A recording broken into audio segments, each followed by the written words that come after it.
Lunch. You are looking live. Live at lunch. Live at lunch with Ott and Hanny on 104.5 ESPN, Baton Rouge. What the hell's going on out here? Now, here's Jimmy Ott and Charles Hannegriff. For some reason or another, you sound a little taller on radio. Is it live? Is it live? Is it live? Trevor Pino's on Highland Road. Welcome to the Friday edition. Live at lunch, 104.5 ESPN Baton Rouge. There's Al. All right, everybody's accounted for. Everybody's ready to go. I'm Charles Hannegriff. Jimmy Ott. I'm here. Hal Dubin, Mr. Barry Curtis. the bartender's Barry the here. Mr. Curtis, Hal, Max. Where's Max? Max is playing golf. Watching golf. I'm sorry, Max watching golf. hit 2 outrights. He goes to Costa Rica early in the week and takes a couple of days off. Now he's at the Zurich. He's not working. That's not true. He's going to do a segment with us in the second hour today. We're going to try and justify this BS with him down there. I'd give him he didn't show up last night. He had nothing to do last night. He didn't. Cleveland didn't have a lively draft show last night. I love the sarcasm. The sarcasm is great. That's the understatement. We probably will. We'll have him on in segment 2. Troy is very important because Charlie, one of the most respected sports books in Las Vegas, and actually the two groups did not put up any draft odds. Right. The Westgate Superbook, who started the whole contest stuff back in the day, and then our buddies Chris Andrews, Jimmy Vaccaro, Dwayne Colucci, and the guys, they're the most respected because they do it old school. It's not corporately run at the Rampart in Southgate. They didn't put up any either. So, Troy, we got to get – I've reached out to Carl, talked to Johnny Avello already. It was a win for DraftKings last night. We'll get Bet Rivers' account, and then Carl will let us know what BetMGM did as well. I wanted to look at the text thread last night because Max was doing the Cleveland show while we were doing our draft show. And that's his – so, Adam the Bull is a very popular radio personality in Cleveland. And he has a regular Cleveland podcast through Bet Rivers, which Max, he produces. He has to leave. He'll watch the games with us at the Queen for about 3:30 or about 2:30, I guess it is, and then he's got to go do the Browns post game. With Adam the Bull, Mr. Cleveland, and his lone text to us in the first hour of the draft: Browns fans are irate, and that is accurate. And not overstated. No. If anything, understated. Yeah. And Charlie, I don't know. I don't know if I'm passing up on a Travis Hunter because, this had Cam Ward clearly the best quarterback prospect, but I'm not sure about him. But I like his path to where he is right now. I like how he scrambles for time instead of just looks to run. He's committed. I like how he's progressed over his career and developed. But Travis Hunter and Abdul Carter it's a little bit of a no offense to Will Campbell. Congratulations, number 4. I don't care who you are, where you go, but there's no sure things, but those are pretty close, huh? I'm torn on the trade because I'm ordinarily a big trade down guy, and they accumulated a lot. Method of success. And I like Mason Graham. If Mason Graham, he was my number one choice for the Saints last night had he been available, which he wasn't. So they traded down. They'll have 2 of the first 4 picks tonight, and they'll have another number 1 next year. And if they want to go up and get a quarterback next year, there's going to be more quarterbacks go in the first round of next year's draft than this year's draft. I am as confident as I can be. But Travis Hunter is unique. Travis Hunter is 2 players, or at the very least a player and a half. Okay, player and a half. Okay, let's be fair. He does things that we've never seen on a football field, and he is a game changer. And to pass up on that, and look, I know the fan reaction has got to be factored in somewhere, but let me just talk about the football part of this for a second. There are so many things that you can do with Travis Hunter to win you football games, okay? If you want him to lock in on a receiver, he can do that about as well as any college cornerback that we've seen coming out, okay? He's up there at the top. If you want him to be a game-breaking receiver, we've seen him do that too. He's remarkably durable for as many snaps as he has played. He's got the it factor. There's nothing I don't like about him as a football player. And it's awfully hard to pass up on him, even for the haul that Cleveland got. So, ordinarily, I'm a trade down guy. I don't think I would have done this deal. As much as I like the extra picks that they got, and as much as I like Mason Graham, I don't think I would have done this deal. Are they Travis Hunter away from making a run? No, they're not. Okay.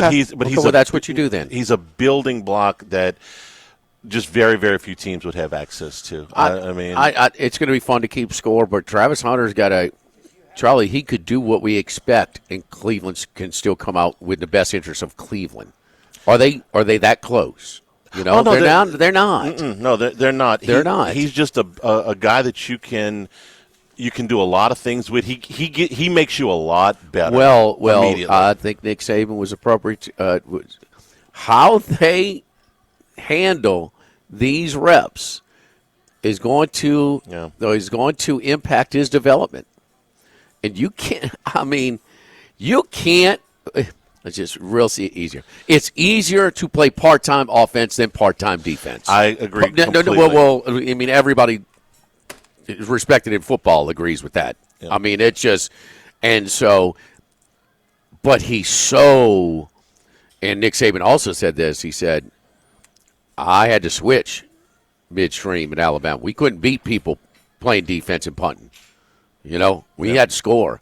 And I started putting my best players. Devontae Smith could have played cornerback, but he was too good. I want guys who can score. I'm going to value guys that can put points on the board more than guys that can keep points from being on the board. I thought that grabbed my attention coming out of Nick Saban's mouth, who for so long, you know, the Belichick tree and the whole thing. I mean, you know, defensive punt. You know, JT Curtis rather beat you, 7-3 than 44-24 any day. The great coaches adapt. Bertman wanted to pitch and play defense until he couldn't do that anymore. He had to hit the ball over the fence, and that's how this trade will also be judged a lot on what the Cleveland Browns get in these two picks that open the second round tonight, the first and the fourth pick tonight, and what they get in next year's draft. The other big story last night, of course, was that Shedeur Sanders didn't go, and I'm going to tie this into the Saints pick, which I want to talk about. We got a jam-packed show today, so Kelvin Banks. I like the pick. My reasoning for this is that Kelvin Banks is everything you want in a football player. He was a very highly rated five-star kid that stepped in and played immediately at an SEC school at a prime position, and he played it at as high a level as you can play it. If his arms aren't as long as Anthony Munoz, I'm just going to have to live with that. But this was high-level production. This guy won the Lombardi. He won the Outland. He blocked the best pass rushers in college football on a weekly basis. He has no injury issues. He has no character issues. You plug him in and play him from the very beginning. And I think the obvious move here, if the Saints make it, is to put him in at left tackle, where he has played his whole life, and move Fuaga to right tackle, where, with the exception of last year, he has played his entire college career. Try to salvage Trevor Penning and guard and move on. Now, here's what Kelvin Banks can't do. He can't fix every problem in New Orleans, okay? He can only play left tackle or left guard or right tackle or wherever they put him. Most of the criticism I've seen of the Saints pick is, well, they needed something else. They needed something else. If they had taken a corner last night, then they would still need all these things. If they had taken a receiver, if they had taken a defensive lineman, they would still need all these things. You only got one pick.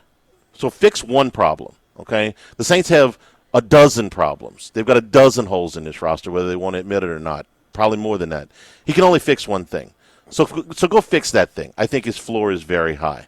As far as him passing on Shedeur Sanders, which, I've seen multiple national pundits, criticizing the Saints pick because they didn't take Shedeur Sanders, and Mel Kiper's leading that charge. If Sanders goes on to become an all-pro quarterback, then God bless. They missed, okay? But every team in the NFL passed on Shedeur Sanders last night. Every one of them. And the Giants passed on him twice. 23 after the Saints.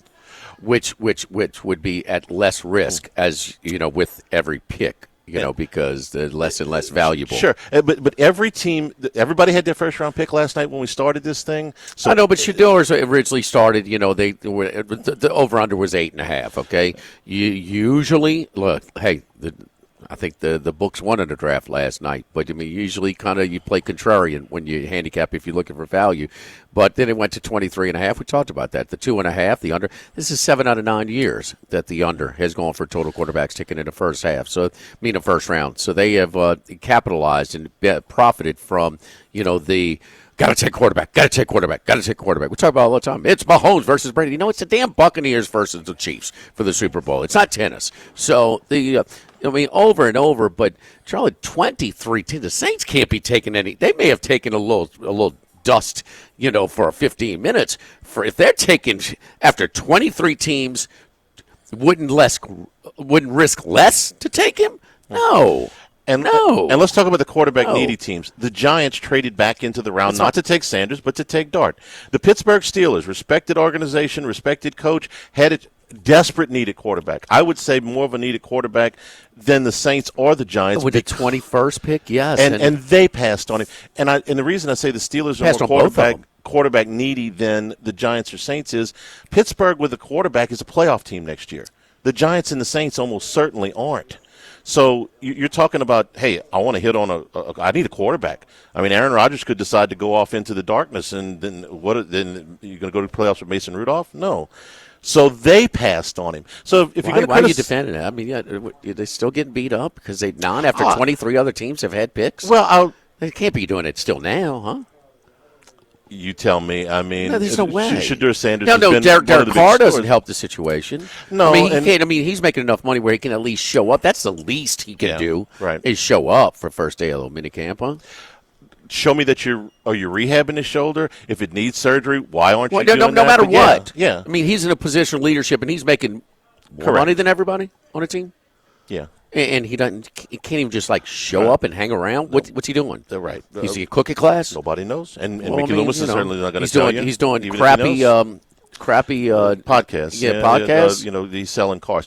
And to me, it's two separate things. Okay, the Derek Carr situation is altogether different. No, Charlie. They're tied in. It's the same position, and it's also a. I mean, we talk about it. I mean, quarterback league. So no, that's tied in. Oh no, you got to tie that in. If I thought that Shadur Sanders was a sure thing, I would have said take him. I don't. He's I not. think he's a risk. Now, you want to take him in the second round? That's different. Okay. Put me down for a can't on the guy that was taken ahead of him too. You don't like Jackson Dart? I don't know because I haven't seen because it's quarterback friendly. He's got the measurables for an NFL quarterback. Nice size, arm strength is fine. Durability, mobility, it's okay.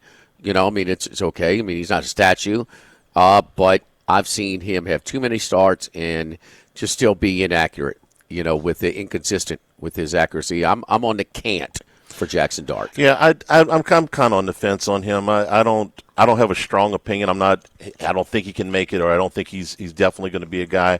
I wouldn't have taken him in the top 10 picks. In the first round, yeah. So you're worried about the national, which no. Because I'm reacting to Mel Kiper. I'm reacting to the story. Okay, no, you reacted to the reaction. Okay, well, yeah. Okay, my thing is who we talk about first. We talk about the New Orleans Saints. Mickey Loomis. Okay, that was not a pick about a guy that's worried about his job. That's a long-term interest pick with their pick, is it not? Instead of let me gain. If they pick Shador, would the fan base have got a little rally? Yeah. That's not the way to go. No, and so that was in some rumblings. Oh, he might be out at a year or whatever. That was not an approach draft wise that showed me that the guy's worried about losing his job. I agree, and I don't think he's worried about losing his job. But I think Kelvin Banks makes you better on day one than any quarterback that they could have drafted because there's a learning curve. Charlie, with they could have brought in the general manager of number one on my list, and he drafts this, and I give a check. Yeah. So this is a good pick. I mean, no, I'm just being fair. Yeah, this is a good pick. This is in the best interest long term of your organization. I kill the guy, and I'm ready. You tell me we're not winning till I'm dead. So So I anyway, don't want you to die. No, Jimmy. Contrary to popular opinion, I do not want you to die. You've said it enough, so I'm good with it. We're all mortal, Charlie. I said it one time when I was really frustrated. You've scouted me well. Your voice raises when you talk about it. Your blood pressure raises when you talk about the Saints. It does. It's easier to be a bandwagon Saints fan. Let me know when they're good. 2-0. I made a bet on them. I got slapped. Well, Yeah. I like the pick. I like the pick, and No, the pick is good. If the GM, name your favorite GM, he took over for Loomis. He makes this pick, we're in. Yeah. Are we not? Howie Roseman. Are we not? Yes. Are we not in? Yes. So we said that on the show last night. I mean, have to be fair. Give Loomis a little bit of a check because he could have easily played to the fans in. Yeah, he So- could have made the popular pick. They still can go to first game with having Spencer Rattler as a starter, and that ain't good. No. But that's okay. Go Go 3-14. Find your quarterback next year. Just because you don't have one doesn't mean that these guys have to be drafted.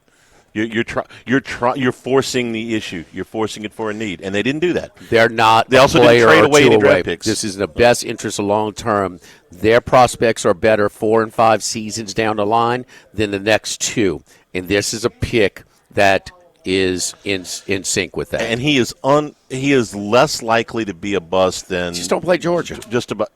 Yeah, let's stay away from Mikael Williams, and you'll be fine. He's got a very, very, very high floor, very high, and a pretty good ceiling too. I think. Appetizer features over here at Ruffino's Oysters Trapanese. Now, what is Oysters Trapanese? Tell me. Smoked tomato, butter, chili paste, toasted almonds with Parmesan and garlic bread. We're dressing it up pretty good. Chef Patrick doing a very creative thing. Orders one of those.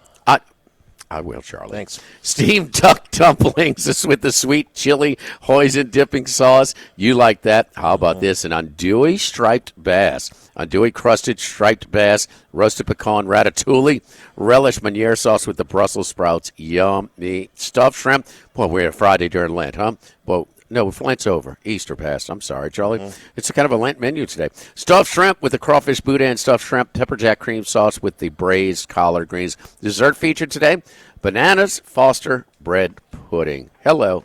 Sold. Live at Ruffino's, live at lunch, 104.5 ESPN Baton Rouge.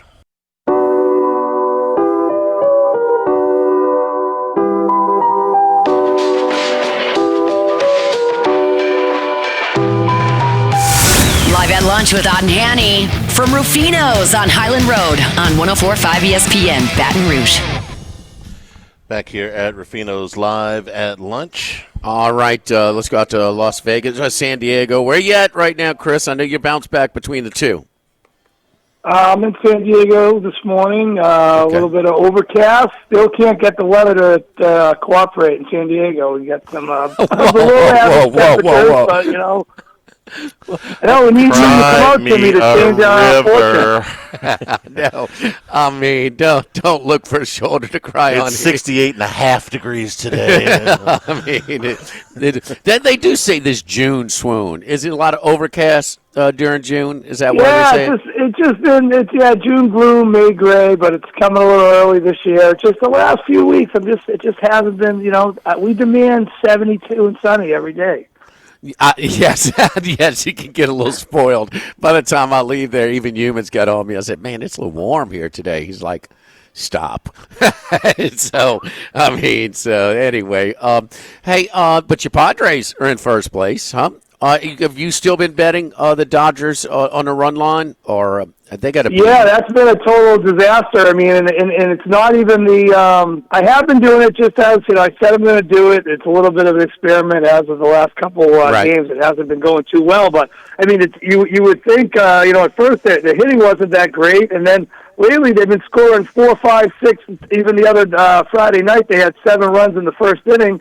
And couldn't even get the cover on 1.5. Those games versus the Cubs were insane. You know, they had the game put away 10-7.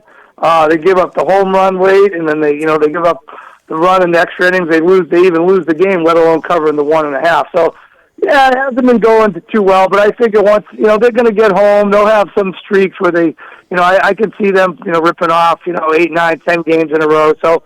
We're having a little fun with it. Those aren't too big of bets, and just trying to keep me interested during the baseball season. What is an old school better like we used to? Because the draft, I mean, I think is made for the mobile sports books. Because I mean, if we were betting before sports betting was legalized in Louisiana, I mean, you had your local bookmaker.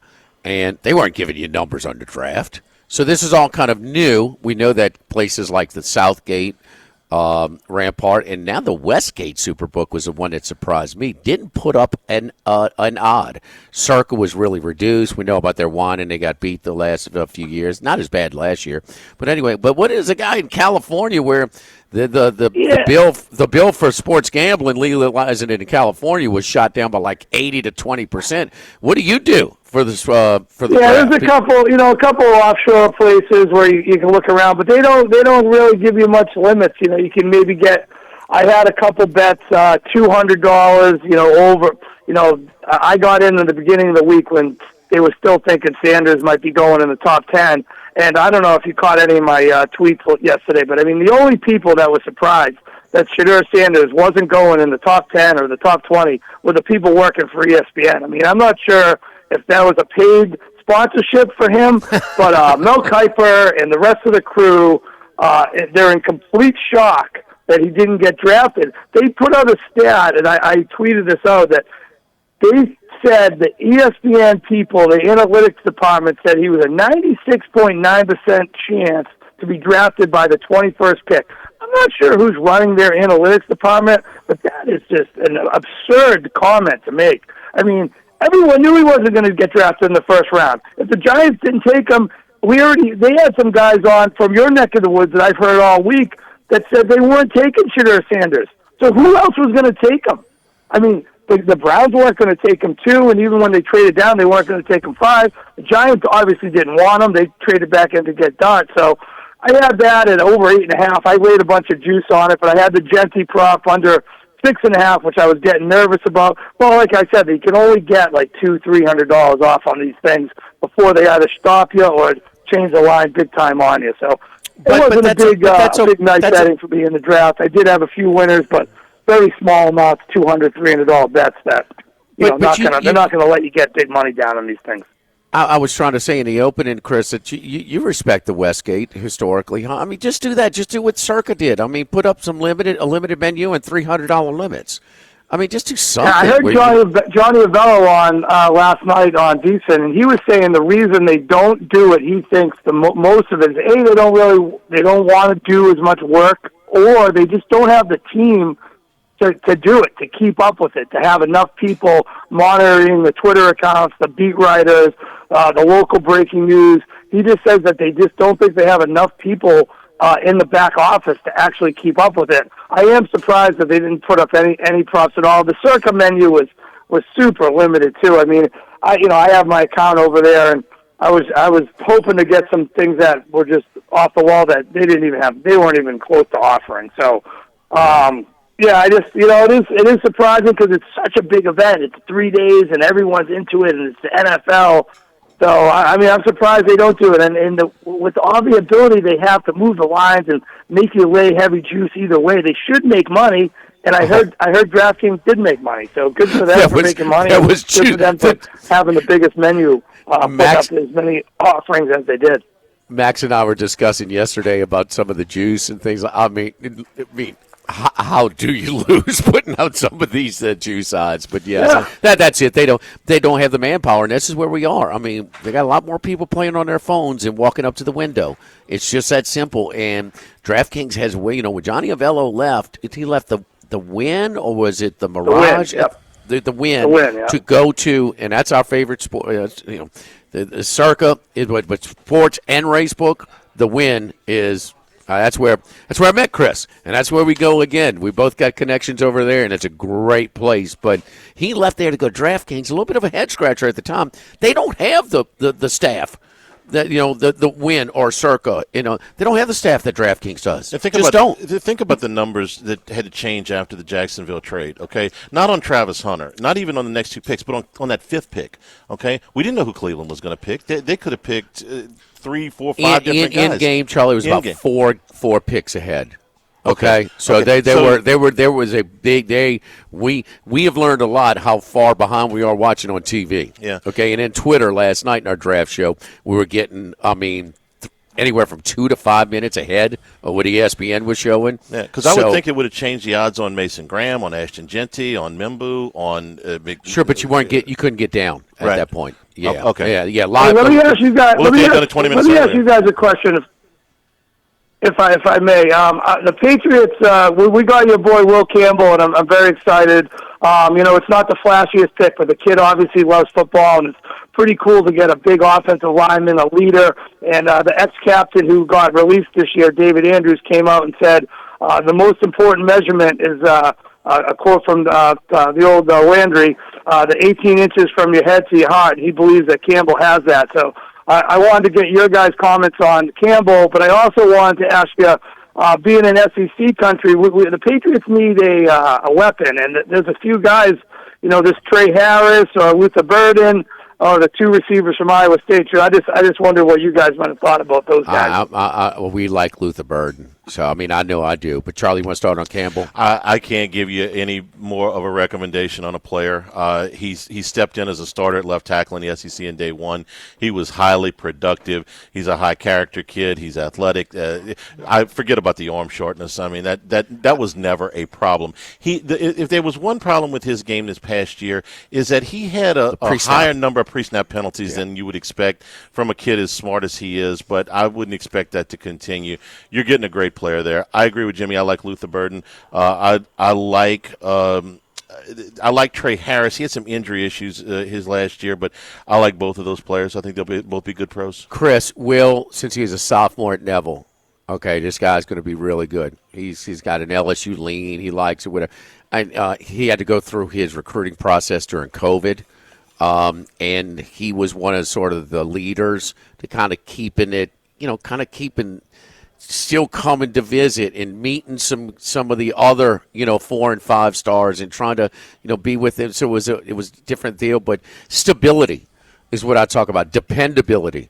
He's going to be there. Yeah, I don't know how he blocked these guys in the SEC with short arms. That's just amazing. But anyway, he's dependable. He's going to be his heart. He's a football player. It's what he wanted to do the whole time. He's gotten beat before. I mean, the South Carolina guys. Man, his first star was Jared Verse.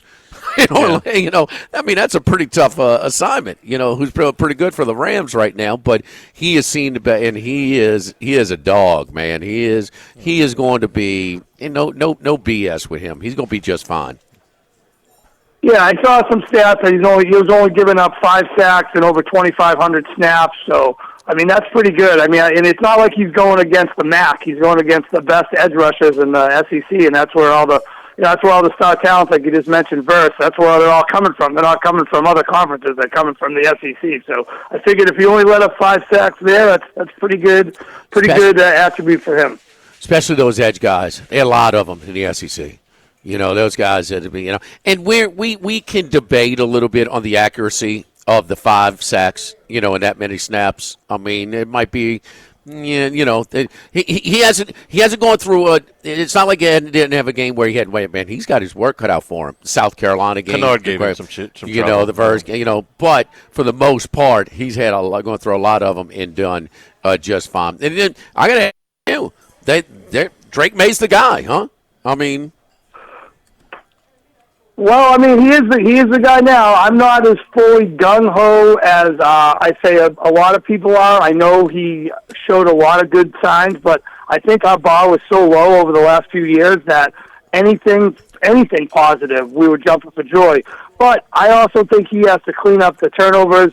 He's been a little bit of a turnover machine. He's been loose with the ball, fumbles, interceptions. Yeah. He's always trying to make a play, and I guess he's going to have to learn from that. It also would help if he had some weapons, so that's why I'm actually hoping that they go for the kid from Boston College early, the Ezeraku kid. I think 10 years from now you're going to look back and you're going to say Abdul Carter or Donovan Ezeraku, and Donovan Ezeraku is going to have better stats than Abdul Carter. That's just my opinion. But we do need a weapon, so Luther Burden, I'm gung-ho about him, but I've heard there's some questions of some background stuff that that's maybe why he didn't even go in the first round, and that's why he's a little bit low on people's boards. But who knows? A lot of these guys have a lot of baggage. It's just the way it is. The wide receiver position in the NFL, Are they going to do some questionable things? No way, huh? You told me about another Patriots receiver that might have got a car or something and might have got stolen. Yes, very well. I mean, yes, no, without a doubt. We never questioned his ability. You got anything in baseball or hockey or NBA that you could put us on tonight? The only thing I have going right now, I mentioned the Rockets last week, so I'm still on the Rockets. I was on the Rockets the other day. I'm taking the Rockets. I'm gonna play them tomorrow night on the money line plus 120. I still like him in the series. I know I have him at plus 175, but, I mean, if Jimmy Butler's not going to play, I mean, I know he's out for Game 3. He's supposedly coming back for Game 4. Right. I don't see how the Warriors win. I mean, Steph Curry's going to have to be All-Star, MVP, the best Steph Curry of all time, and at 37 years old, that's a lot harder to do. I'm still on the Rockets. Another bet I have, I need any other result from the Celtics except the sweep. And the way the odds are trending tonight, it looks like a lot of money came in on Orlando. I guess Tatum's going to be out again, so I'm hoping the Rockets could get one, and then the Celtics can move on. But I'm still on the Rockets. I really think they're going to get the job done over Golden State. And last night I got a little lucky. As soon as Ja Morant fell to the ground, I just clicked submit and got a little action in on OKC money line at plus 510, and unbelievably they come back from a 27-point deficit. I gave a little back in play the other way, but OKC pretty impressive comeback last night. Not giving up. They could have just mailed it in. Kind of a heart of a champion. Hopefully they make the Western Conference Finals. As I'm very heavy on that. I got lucky and took Memphis last night and covered, but I mean, biggest comeback in playoff history. I mean, 20. That was crazy. They almost didn't cover the game. It's the NBA. We see some comebacks. I mean, so anyway, Clippers came back from 31 down in 1998, but this is second. Okay. All right, Chris. Yeah, I'm with you on OKC in the fourth playoff game. Not regular season. And who the hell's calling the shots in the Grizzlies? What a second. We're going to bring back the 20-year anniversary of the Vancouver Grizzlies jerseys in our playoff game. You think you're giving that some kind of a boost, a little energy? Man, save that for Game 67 in the regular season when nobody plays. So, anyway, Chris, good luck to you, man. We appreciate it. We'll talk to you next week. Yeah, next week we'll be doing it live from the Wynn Sportsbook, so I'll be excited. Yes, Oaks Day, for sure. Yeah, don't want to get all your picks, your pick fives, and all that good stuff. Thank you, Chris. All right, I'll talk to you guys soon. Have a great day. Don't forget our friends at Legacy Title, Chad Reynolds, Legacy Title, 296-0060, full-service title company servicing all of South Louisiana. Fast, friendly, professional services, what you get when you dial 296-0060. Buying, building, refinancing, nobody chooses but you. Choose Chad Reynolds and Legacy Title. Max, live from the Zurich. We come back, live at lunch, live at Rufino's, 104.5 ESPN Baton Rouge.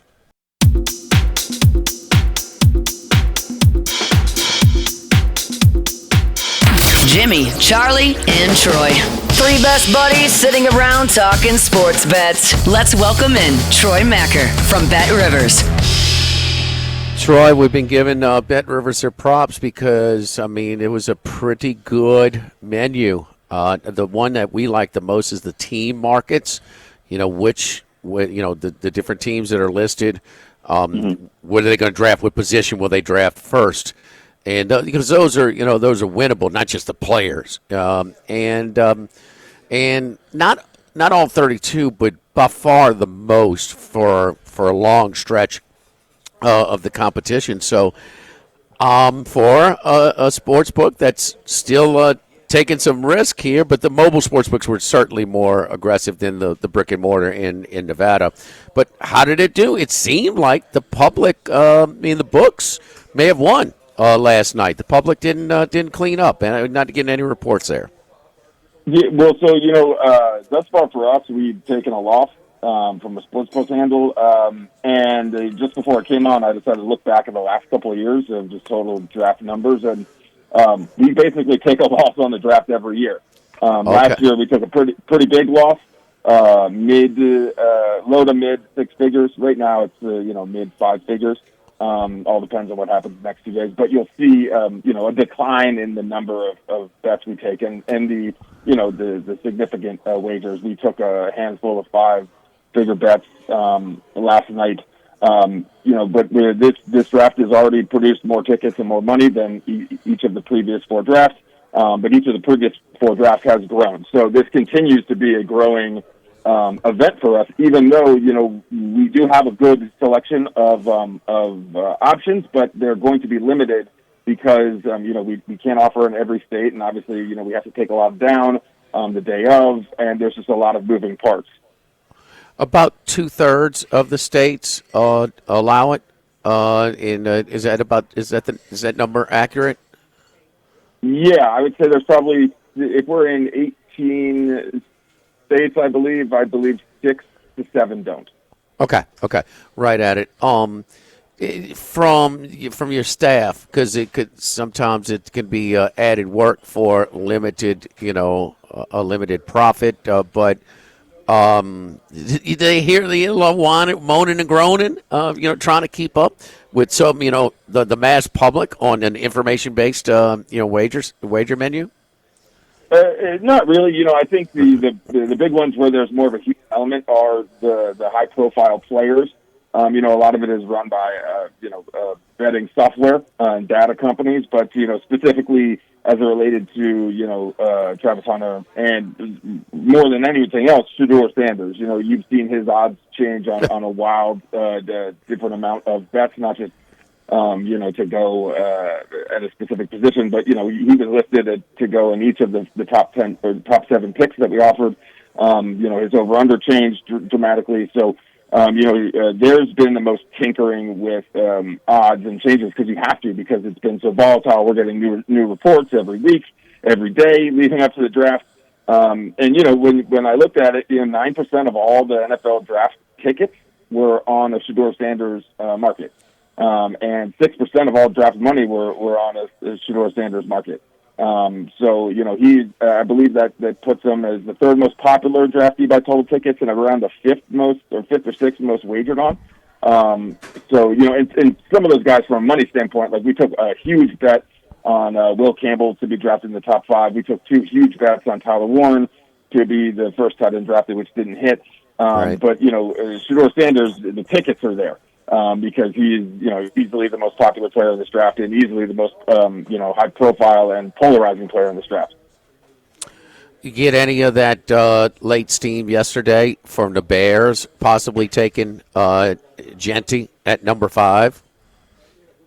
I don't think so. Not a lot. I think the Raiders were a sound pick for him. Nothing really showed up. We didn't take a ton of money on Genty.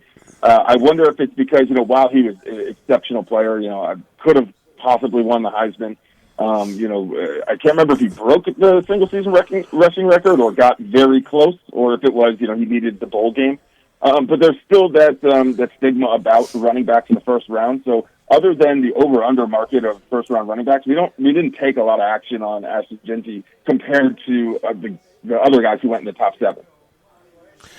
So, Troy, I just think that this draft is meant for the mobile sports books because, what did they have when they, you had the established brick and mortar places around, the country, and Nevada is just they don't want to do it with it. I mean, for the Westgate Superbook to not put one prop bet, one draft pick, that's a big deal.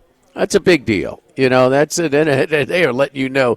I mean, I tell our contributors from Las Vegas, y'all get the worst place to bet in a draft, pretty much. Minus the states that ban it completely.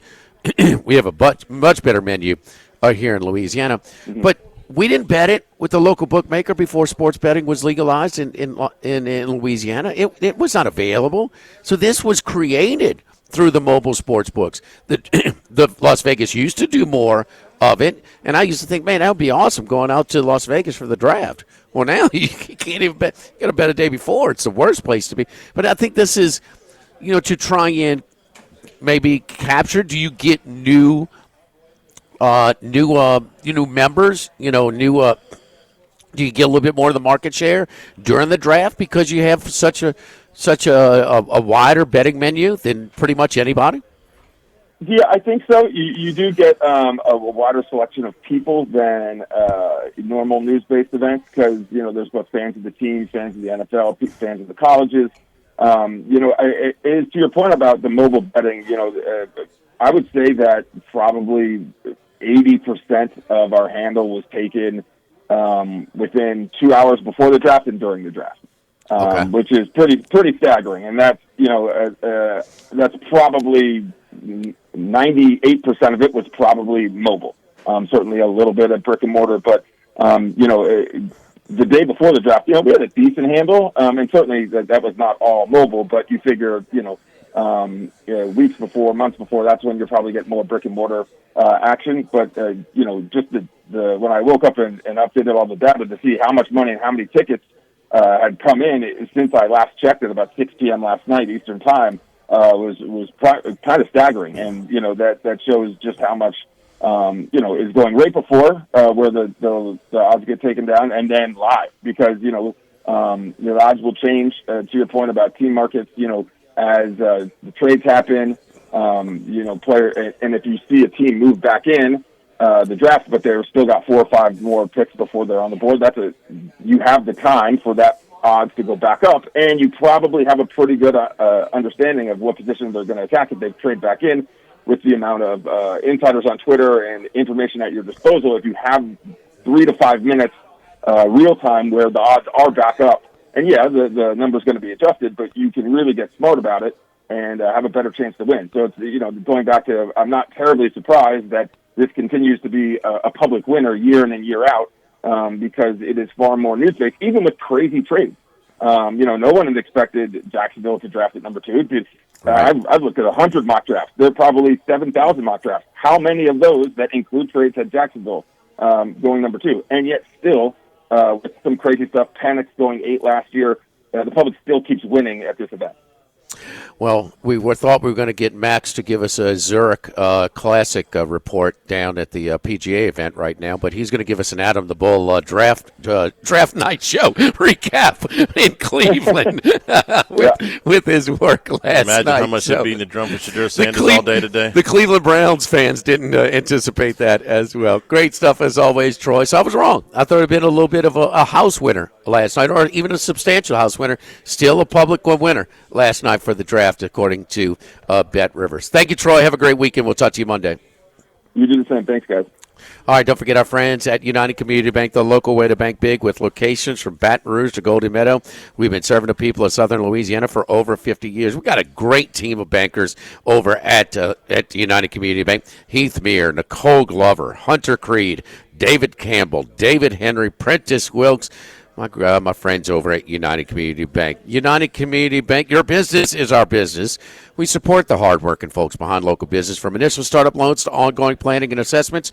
United Community Bank is here for you. United Community Bank, member FDIC, equal housing lender. Live at Rufino's, live at lunch, 104.5 ESPN Baton Rouge.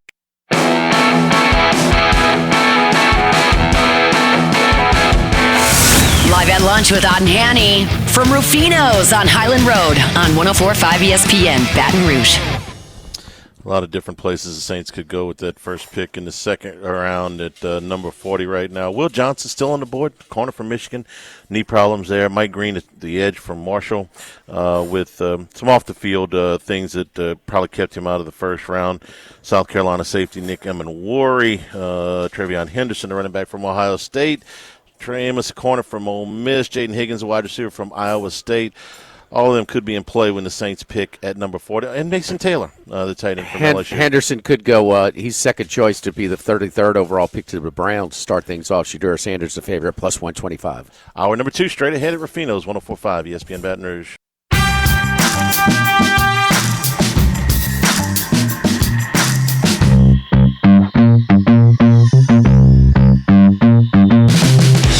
He's out there somewhere in the world. Maybe even your local sports book. Can anybody help us? Let's bring in Bruce Marshall.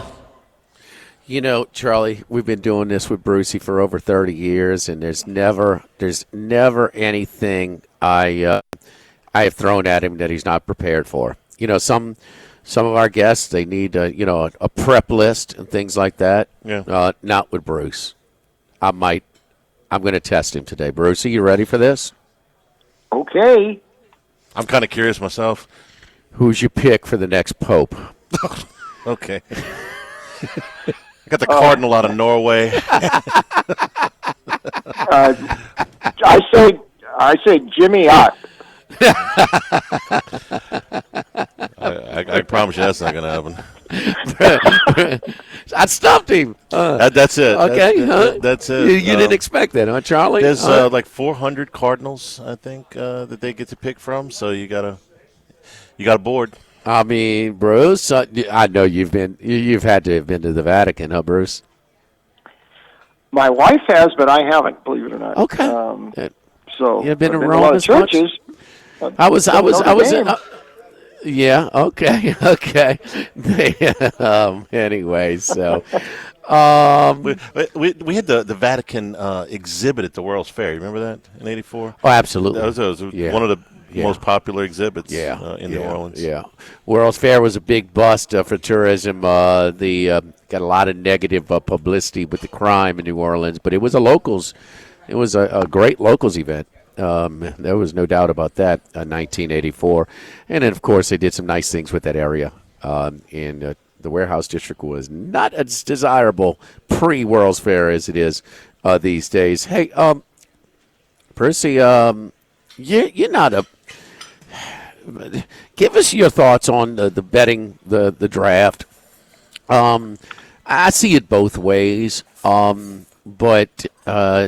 Troy Macker from Bet Rivers was just on with him. He still said they were a small loser. The handle is going up, but still at Bet Rivers, Johnny Avello communicated with him last night. They were a decent winner. Not terrible, but Nevada. I mean, for the Westgate, for the Southgate, those are some respectable kind of locally run, not corporate influence run. Operations. To take them off completely, it did surprise me a little bit. Your thoughts on betting the draft out in Las Vegas? Yeah, I mean, it's you go into the sports books and and you go into the machines that they have now, a lot of them, and there's so much draft stuff now. There's more of that than any other things this week. So that's changed. I'm mixed on the draft. Frankly, I don't care if the sports books I hope they lose money. So there you go. But I'm so mixed on that, and I'm having a hard time thinking that too many people won last night. I mean, some of the odds and some of the props they had some preposterous odds there. I mean, we knew Cam Ward was going to be one. But after that, I'm not sure who was winning much at all because, I mean, it was very hard to peg where this draft went. There were a lot of guys, a lot of these edge rushers and some of the linemen. I mean, there wasn't a real pecking order in all the mock drafts. You had them sort of all over the board. So the conference things, I mean, there are some very prohibitive odds there. I mean, ACC over 3.5. I mean, the under was prohibitively priced there. Same with the Big 12. So I'm not sure. The other thing about the draft, guys, is that I'm a little leery of something where, before it's announced, somebody knows something. Right. And that there's a little element of that I don't like, and which again, that could only hurt the books, and I don't care about that, but still, there's something about that little fishy about the draft. It's not like picking games, and that this has expanded so much. It's just because it's such a fun thing to watch, and now everybody thinks they have to bet on it too. But I didn't. I'm just trying to think of anybody who would have won anything last night because that thing just went all sorts of different directions, and the mocks were not altogether accurate beyond the first pick last night. Well, I'm sorry, Charlie. No, I was just curious if this topic has been knocked around plenty. Do you think, this is outside opinion, Jackson Dart and/or Shedeur Sanders are going to be good NFL quarterbacks? I don't know.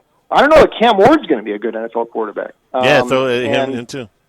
And here and a couple things, just some observations about the draft. There's still more pieces to the puzzle that have to come today. So I could be critical of some teams who they did or didn't pick in day one, and they could fill some of these gaps in day two and even day three. Also, there could be some other moves out there. I'm looking at Pittsburgh in particular. And I was thinking, well, they may have a chance to come around for another quarterback, but they're not picking till the third round unless they trade up today. something must be imminent with Aaron Rodgers, I'm thinking, for them to sort of shun the quarterback. I can't see them going into the season with the quarterback room the way it is now with Mason Rudolph one. And I'm not sure Shedeur would have been the guy either, but I think something might be imminent with Rodgers that we might see in the next week or so. But it's a crapshoot, especially the quarterback thing. And I bring up Pittsburgh again. Look at the box the Steelers put themselves into a couple of years ago by picking Kenny Pickett in the first round, and he bombed. And it's going to take them years to recover from that. I mean, they were scrambling last year with Fields and Wilson for 1 year, and now they're doing it all over again. They don't have a long-term answer. If you blow this, if Tennessee blows this with Ward, say, or anybody in a first-round quarterback, and this could go with the Giants too, Jackson Dart, you pay for this for years. Very risky stuff sometimes. What's your thoughts on what's going on in the NBA playoffs right now? One note, you're seeing not as much the last couple nights, but the unders have been pretty solid. Yeah. 13-6 to the unders here. And I think we've sort of see this, in the playoffs are just played a little bit differently. I think it's reffed a little bit differently. The defenses, they challenge the perimeter a lot more, and that's one thing. If we watch games, down the stretch in the regular season, and the Wizards and the Jazz, the Hornets, and even the Pels, these teams that don't play defense, don't guard the perimeter. Well, these teams are guarding the perimeter now, so three-point shooting has generally been down, and you get games like the T-Wolves and Lakers the other night where neither team shot better than 20% from deep. A lot of the analytic stuff sort of goes out the window in the playoffs, and these things turn into rock fights a lot. Now, the one series that isn't looks like Indiana and Milwaukee, and the Knicks and Pistons got sort of higher scoring last night, but unders have been sort of the way to go. Now, they've been dropping some of these totals, too, a lot. And some of these games are still going under. The Clippers last night, that total's dropped 10 points from game 1 to game 3, and they've still been still under every game. They weren't even close last night. So that's been sort of the way to look. And specific series, I think the Lakers are in some trouble in their series against Minnesota. I think the Clippers, this is a team, we're really watching here. I think they're going to take out Denver. And, can they challenge Oklahoma City at some point? Maybe. Maybe they could. The East looks like it's a little more formful right now, that this Detroit series might be interesting. Yeah. I think Orlando might get one on Boston, too. They've made it uncomfortable for Boston. I don't think Tatum's going to play tonight. Orlando might get one there. I think that series probably goes 5. I don't think that's going to be a sweep. But that's sort of but the unders have been sort of the way to go thus far. Magic plus 3.5 against Boston. I mean, they are going to get bet Boston in that game. So it looks like they're trying to attract some Boston action there. I'm a little surprised that Milwaukee's 5 over Indiana. I mean, maybe an exhale spot for the Pacers plus up 2-0. I'm not so sure. Minnesota -3. You talked about that. Kind of stuck on that one. Miami can be competitive. They were competitive in game 2, but boy, it just seems like it's a Cleveland-Boston final. And it's even though Cleveland will own the home court advantage. I mean, Boston will be a favorite in that game. And then also, who can challenge? Is the Clippers the most suited to challenge Oklahoma City in the West? I think so, and I think I'm not sure they're going to succeed, but I think they've got the best chance. And I think this is the one year where it has sort of aligned for the Clippers, just health-wise. To get Kawhi to this point where he is still healthy and contributing, that's a roulette wheel spin. And, this has been, he hasn't been healthy through the playoffs all the way through since, or even there. He missed a couple of years, but you got to go back to the bubble back in Orlando in 2020. So they've got him there. They're at a healthy state. It's worked this year for them. The whatever's with the Kawhi plan, and now that he's healthy, and now they've got Powell back, and with Harden there, Zubac is a great match for the Joker here. I think they're going to get through this series. They're the one who could maybe challenge OKC. So I would watch that, and I'm going to still stick to my Boston, LA, but Clippers, not Lakers, in the final. We'll see how that goes. Mid-range game is a lost art, but boy, especially in Game 2, the Kawhi Leonard is letting you know, no, you can still, and it's just more of a diverse game. I mean, the three-point shooting contest, which is the regular season, it gets to be just flat out dull. I mean, the lack of intensity, lack of defense. There's no bigger difference. It's almost like a different sport in the postseason, and it's good to see in a league that certainly needs it. How about the home teams in Major League Baseball, Brucey? I mean, a record 62-63% winning percentage, outright highest since the turn of the century. And then you got the Cubbies are the highest scoring team in baseball. The Dodgers have cooled off a little bit. The Rockies are awful. They are right there with the last year's Chicago White Sox. The White Sox aren't much better themselves. And how about the Mets in the National League? Already a 5-game lead in the NL East. Yeah, I think they're sort of the storyline right now, and this has all happened the last week, 10 days. They took out the Phils this week. That pitching looks really good for the Mets. And all of a sudden, I mean, they have just opened up a gap there. Now, it's still April, and then the Braves are way back there right now. But, I mean, there's time for the Braves still to get things back in order, although they did dig themselves kind of a big hole, but they've been stirring some lately as well. That home record thing has been helped some by the Rockies losing every game on the road. They've lost, 13 straight now as a visitor.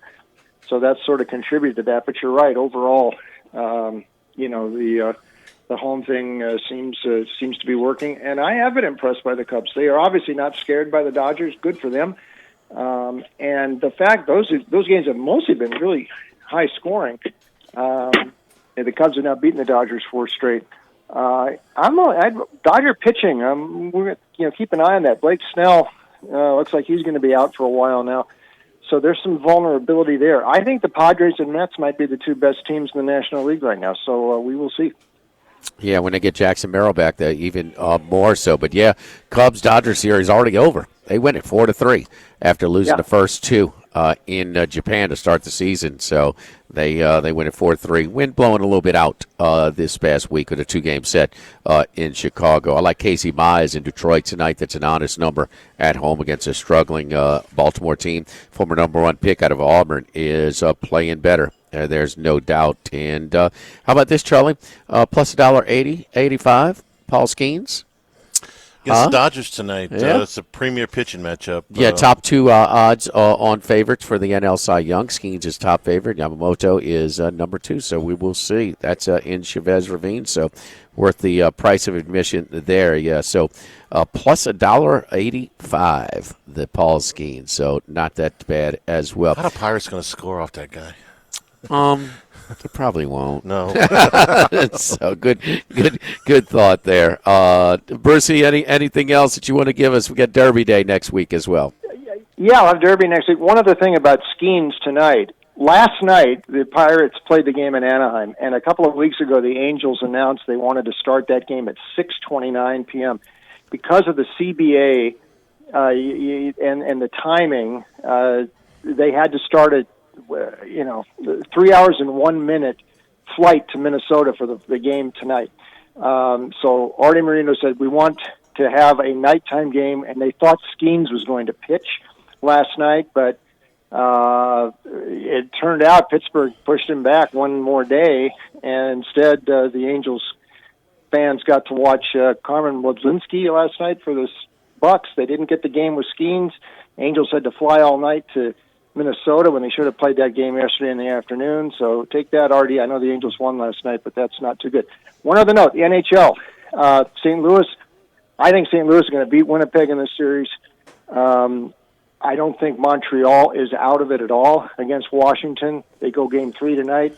I think the Golden Knights are in big trouble against Minnesota.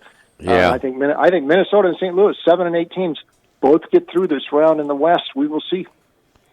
All right, Brucey, don't forget now the Pietro Parolin was the youngest Secretary of State in 84 years in the Vatican. So the 70-year cardinal from Veneto might be a short price, but don't shy away from it.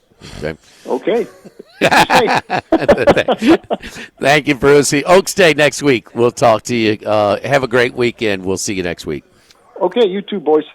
Robert Sarah from Ghana. What's that? Robert Sarah from Ghana. Zuppi from Bologna? Pizza Baglia from Jerusalem? I just got handed a piece of paper. Robert Sarah from Ghana. Okay. All right. So, anyway, don't forget, it's routine weekend over here. Hit the Queen on the weekend. On the way home, I hit my friends over at Los Reyes Mexican Grill on Lee, just off of Nicholson, across from Mike Anderson's. Sit back and watch the evening games with the, the 3 TVs behind the bar. Happy hour is every day, 7 days a week, 2:30 to 6:30. Cinco de Mayo is right around the corner as well. They'll have festivities at Los Reyes for that as well. So, hey, tell Mr. Scott, Mr. Kyle, you heard us talking about it here. Start off with that fresh guacamole.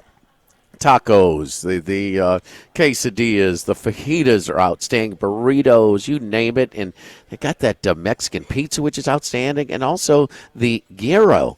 The gyro tacos are really good as well. Really good stuff, and never that sticker shock when you get your bill as well. Los Reyes Mexican Grill on Lee, just off of Nicholson, across from Mike Anderson's.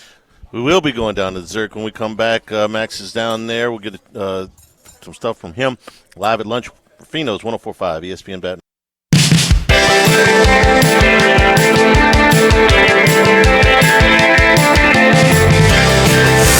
Live at lunch with Odd and Hanny from Rufino's on Highland Road on 104.5 ESPN Baton Rouge. I must be wanting to really talk to Max. I think this is the third segment that I said he's coming on. Yeah, you've teased it like 3 times, but we got him on for real this time. You really want to know what's going on in Cleveland, right? More than what about my boy Adam the Bull? I want to know what's Adam going on the in Cleveland. Bull. What was he saying with the Cleveland folks last night? Fun show? It's more what the Cleveland fans were saying. They are not happy with the way things transpired last night. They had their minds set on Travis Hunter. They were told all of 3 weeks now that they were going to get Travis Hunter, and they're very disappointed that they traded down and got a Michigan guy of all people too, because they're Ohio State land over there, so they're not too happy. Well, he'll be a nice compliment to that guy they just gave all kinds of money for him when he demanded a trade in Myles Garrett. So, once they, well, Max, what did you think, and what did Adam the Bull think? What was his stance on the trade from Cleveland's perspective? Well, some of it was kind of wait and see in terms of what they do at quarterback. Obviously, they have 2 picks now to kind of lead off the second round. Do they go quarterback? Adam the Bull kind of thinks that they're not going to go quarterback, that they're going to kind of wait for next year, and that this is kind of a long-term move for them. I'm a little surprised by that they wouldn't go with a quarterback. I kind of thought they might use those 2 picks to trade up in the first round yesterday and go get somebody else, but they're going to just kind of pick back-to-back here, it looks like, 33 and 36. And I'm not sure they're going to take a quarterback, to be honest with you. So it seems like a bit of a long-term solution. I think Browns fans kind of look at this as an indication that the general manager, Andrew Berry, and head coach Kevin Stefanski may have a bit of a longer leash than what some people expected, where they thought they were on the hot seat coming into this year. If Shedeur Sanders doesn't go to the Browns with either one of those picks, and the information that we've gotten, which is that the Saints are not interested, I don't know when he's going to go. The Texans have the next pick? No. The Titans have the pick after that? No. The Raiders just signed Geno Smith. I know they can get out of that contract after a year. Maybe there. Maybe. Not New England. Not Chicago. You never know with the Jets. I guess there. Not San Francisco. Not Dallas. Maybe Indianapolis. I mean, this free fall, if the Browns don't take him, this free fall could last well into the middle part or even the later part of the second round, Max. Yeah, it's a little surprising to me. Shedeur, I'm high on him. It's surprising to me what we could see tomorrow, or tonight, I guess. It's not so much that he fell out of the first round, to be honest. And a lot of these things, we hear them described as falls, right, that he fell out of the first round. But some of this is just kind of, we got more information, right?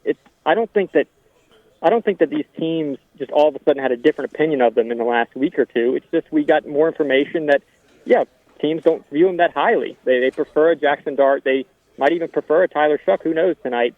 But ultimately, I don't think it's anything about the interviews or whatnot. I think it's just an indication of what the scouts thought of him coming into the draft, and now we're just getting more information. And I think some of the media was a little bit afraid to kind of indicate that there would be a fall here too early, worried about getting access to Sanders because it's a big storyline, and they certainly didn't want to piss off his camp at all. So I think they were just a little cautious, and ultimately, when the week came, we had a little bit of better indication that Sanders might fall a little bit. Well, Brian Daboll made it public, too. He said, as I talked about last night, you talk about the best interest of saving those guys' jobs who could have been fired last year. When he and Shane, the GM with the Giants, taking Abdul Carter helps their team, and taking a quarterback later gives them a better chance to have a better season next year. So we will see. Let's get to the Zurich Classic, and keep in mind we got Brad Cressy on with us a little bit. It's reunion. Yeah, we get for the 25-year reunion for the 2000 LSU Baseball National Championship team. On the odds board, Andrew Novak and Ben Griffin, who did play in the tougher conditions yesterday, they are the favorite right now, plus 300. The Hoygaards, plus 450, and then the defending champs, Lowry and McElroy, third choice, at plus 650. What's going on down in Avondale? Yeah, the wind's picking up here a little bit, so I think it's going to play a little bit more challenging here in the afternoon. We could see some showers, maybe a thunderstorm late in the round for the afternoon guys here.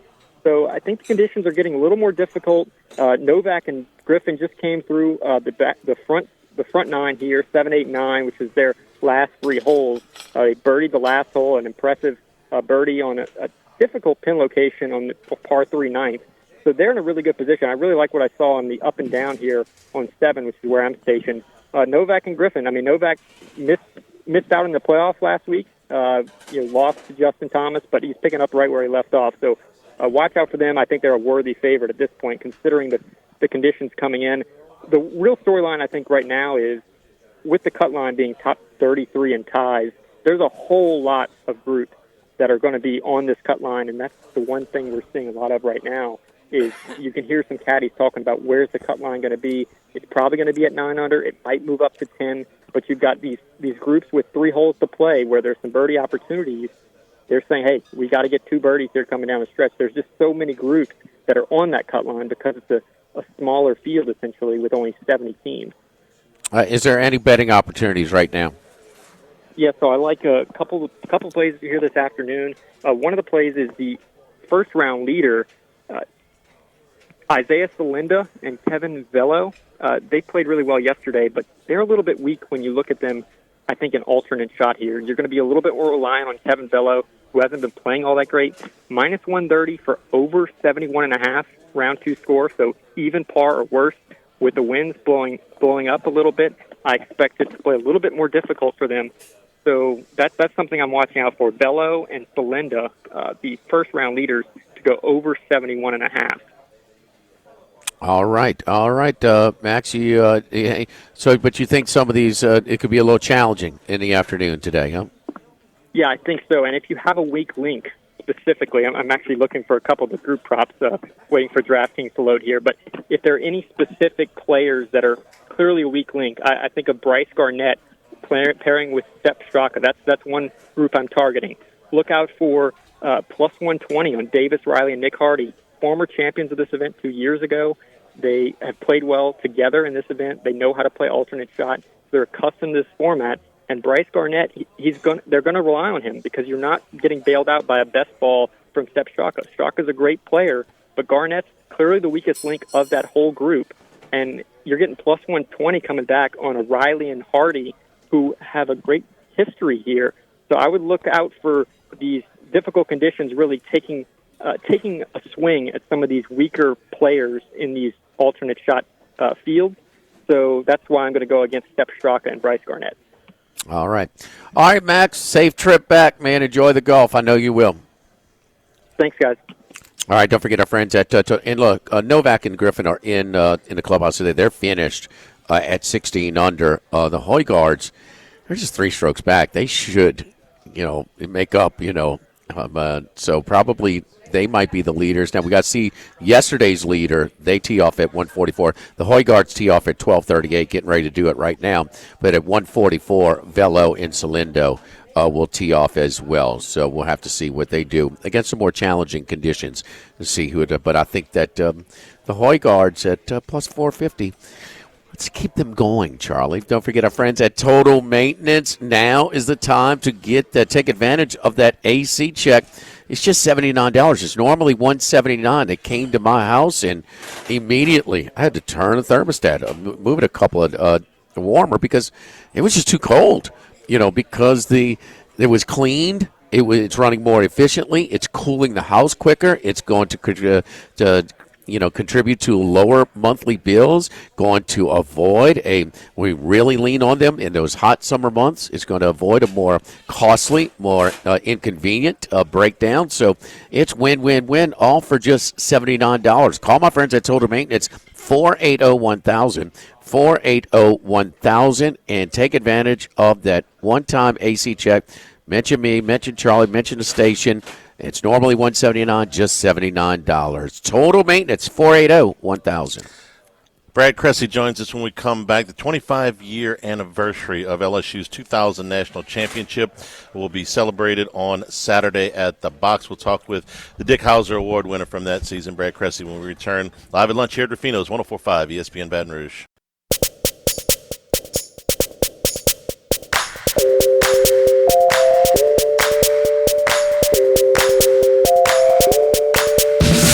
Live at lunch with Odd and Hanny from Rufino's on Highland Road on 104.5 ESPN Baton Rouge. Back here at Rufino's live at lunch 25 years ago at Rosenblatt Stadium. This guy singled home Ryan Terrio, and LSU won the fifth national championship under Skip Bertman. Brad Cressy joins us. Brad, great to have you with us today. And, 25 years. Does it feel like 25 years, or does it feel like yesterday? Man, Jimmy, thanks for having me. 25 years, that's crazy to hear. It doesn't feel like yesterday, but it also doesn't feel like 25 years ago. There's a couple of things I want to talk about because Stanford had their pitching stacked up because ULL came out of the loser's bracket and upset Clemson, so they really didn't use much pitch, but it was Wayne and Young, that combination. Now, it proved out that LSU had a pretty good 1-2 combination in Talent and Hodges as well.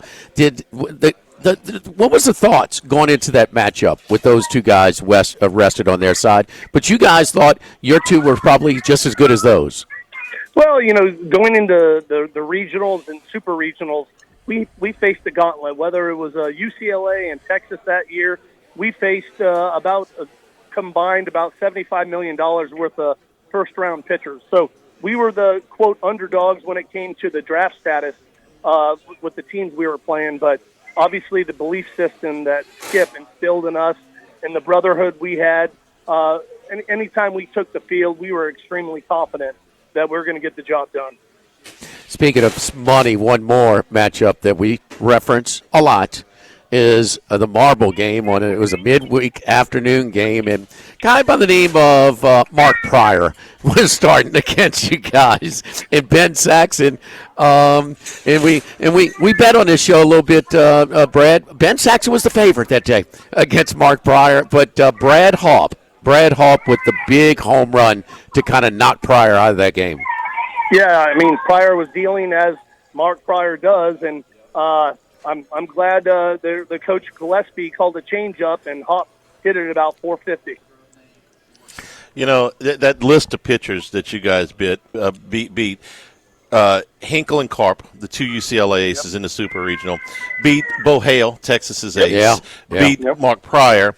And, obviously your hit to win the College World Series was the biggest hit you had, but you had a huge hit in the game against Florida State off of Blair Varnes, if I remember right. Yeah. That kind of broke that game open. It was a tight game, broke that game open. You remember that at-bat?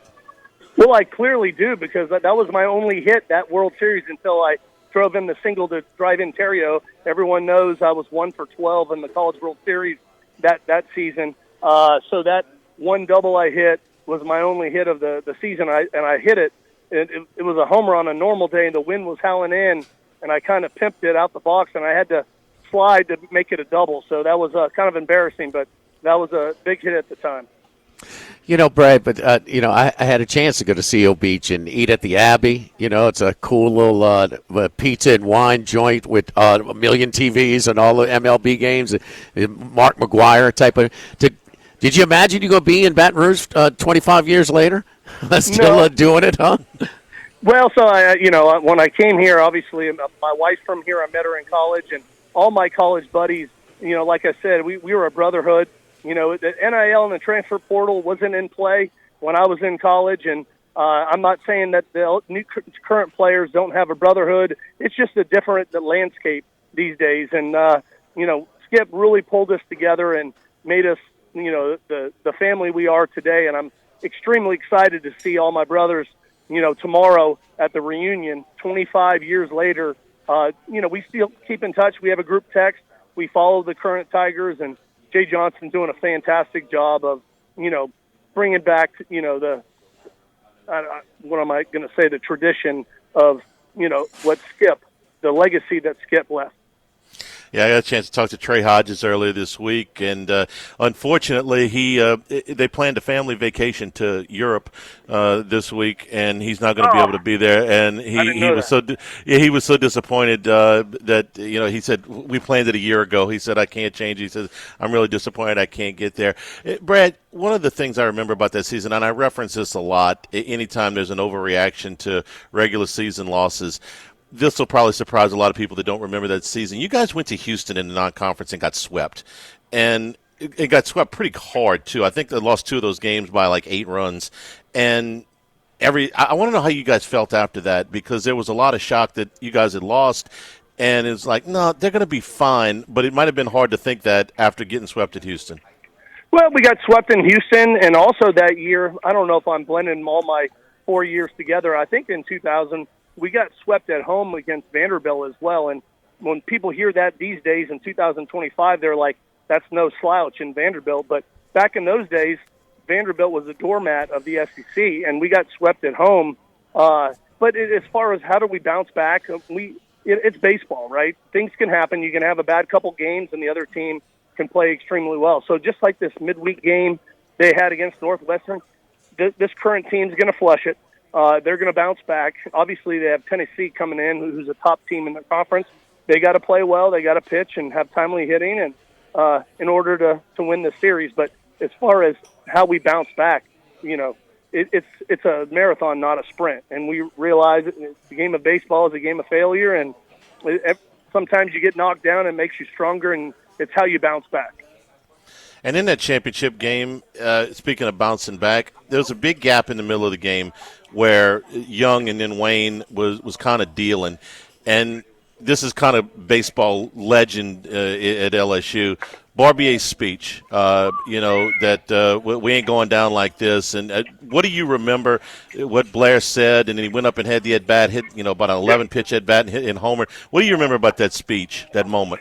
Well, I think it was 4-1. It looked bleak, right? We hadn't, put much, aggressive cuts on the ball with Young, and I'm not sure when Wayne exactly came in the game, but Blair was our team captain for a reason. He pulled us together, told us to hold the rope, and of course, like true team captains do, he held the rope himself. He went out there. Not only did he rally the troops with his word, but he led by example by hitting the homer, and then of course Witten followed with the 2-run homer. Hodges came in, shut the door. Terrio got on, and Fontenot walked, and I was just, happy I can contribute and hit a single to help the team. You knew he was going to throw you a slider? Yeah, I mean, he struck me out on like 6 sliders in a row, so it was a pretty good chance he was going to throw me a slider. Yeah. He's going back. What's the schedule of events for this weekend? Well, so I think they have some guys are going tonight. I have to work this evening, but they're honoring, I think, the 75 SEC championship team. And then tomorrow there's a crawfish boil that I'm attending with all our teammates and coaches. And then we're getting honor at the game. So crawfish boil in the afternoon and evening game against Tennessee. So you can't beat it. I don't have a chance, these days with what I do. Baseball season's busy for me. I haven't had a chance to go to a single LSU game this season. So not only am I excited to see my brothers and, reminisce about, our championship season, I'm excited to see the current Tigers play in person. One more thing that I got to bring up, because, 96 championship, 97 championship, 98, you guys are in center field on Saturday afternoon, the CBS game, taking pictures. 7 or 8 of you hit home runs with the bats and kind of showing them off against Seth Etherton, and then the wind shifted in Rosenblatt. Yeah. And here you are against your hometown team again in that marble game in USC, and then just the whole thing, because that wind doesn't shift. he might have had 3 straight. You know, it might have been 4 out of 5, but just that second chance against USC, was that a thing, or was it just prior? Was just the conversation when you have so much off time, so much dead time up in Omaha going through that series? Well, you can't make any excuses. You got to play the game, but obviously the wind shifting in, nullified some of our, dominant power, because we hit the ball a long way. That was our game. And the West Coast teams play more small ball. So, and we faced, I think, Etherton and then Mike Penny. And we lost by, I think they bunted against us. We threw the ball away. And I think that one misplay, in addition to our lack of hitting that day, led to our demise that year. But I can't, blame anybody. It's the game of baseball. And no matter what the elements are, you got to go out there and compete and win.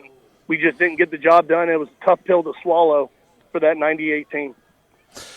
Since Jimmy brought up another year, I want to ask you about another at bat that I remember from the regional against Cal State Fullerton in '98, and I want to say you guys fell down something like 8 runs, 8-0, 8 or 10-2 or something like that. And Brandon Bowe had to come in and pitch, and he hadn't pitched that much, but he pitched great. But you had a grand slam in that game, Brad. And if I remember right, you help me out here. It was a straightaway center field over the batter's eye, and it's not a lot of balls go out of even the old box there. You remember that at bat? I do. I think that game. I think I hit 2 home runs in the same inning. I think I hit a 3-run homer, and early in the inning we had a big inning, and there were 2nd and 3rd and 2 outs, and I batted behind Eddie Furness, and they intentionally walked Eddie, which was the right play to face. It was a righty-righty matchup. And Eddie, one of the best hitters to ever come out of LSU. And Kirk Sarloos, the slider specialist, was in there. He's a head coach at TCU now. I think he pitched a number of years in the big leagues. Anyways, I got a first pitch slider. He left it up. And, I hit. And I grew up against a lot of those Cal State Fullerton players. I'm from Southern California. Some of those guys I played high school ball with. So it was sweet revenge when you get a teammate walked in front of you to face you. It's a little slap in the face. I already hit a 3-run homer that inning, and they walked the guy to face me. So that was a special moment.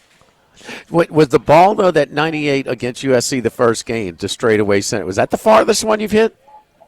No, I think in 98 against USC in the College World Series, I hit one off Jason Lane, the left center, that went over the scoreboard and down the hill. That was the furthest ball I've ever hit. Okay. Well, good. Well, Brad, man, good stuff, man. I hear the kids in the background.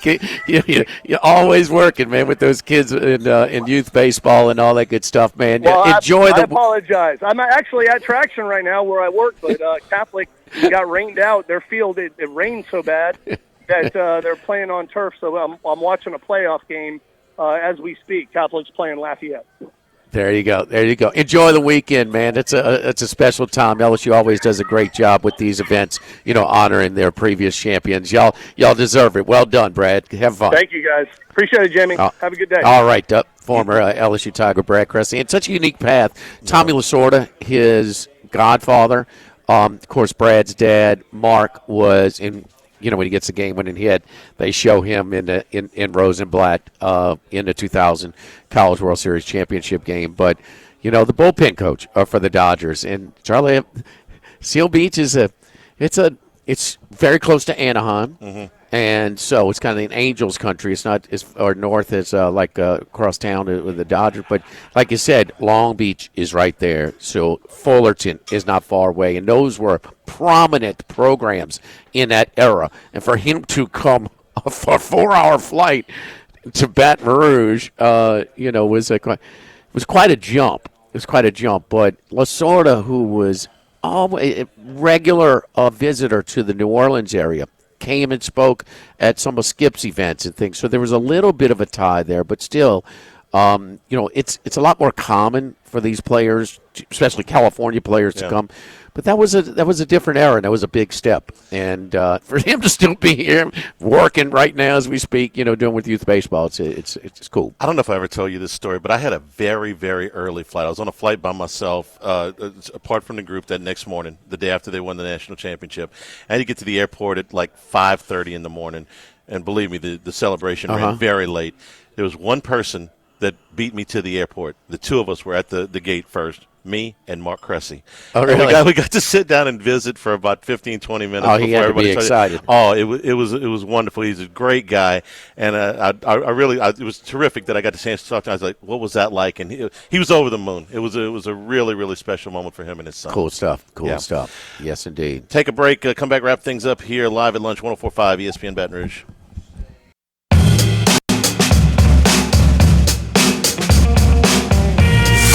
Live at lunch with Odd and Hanny from Rufino's on Highland Road on 104.5 ESPN Baton Rouge.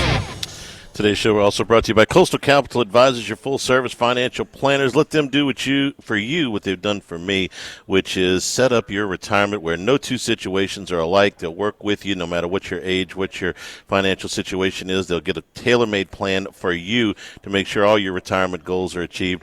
Coastal Capital Advisors will work for you. For more information, call Philip Fontenot and his staff, 337-981-1376, or online, coastalcapitaladv.com.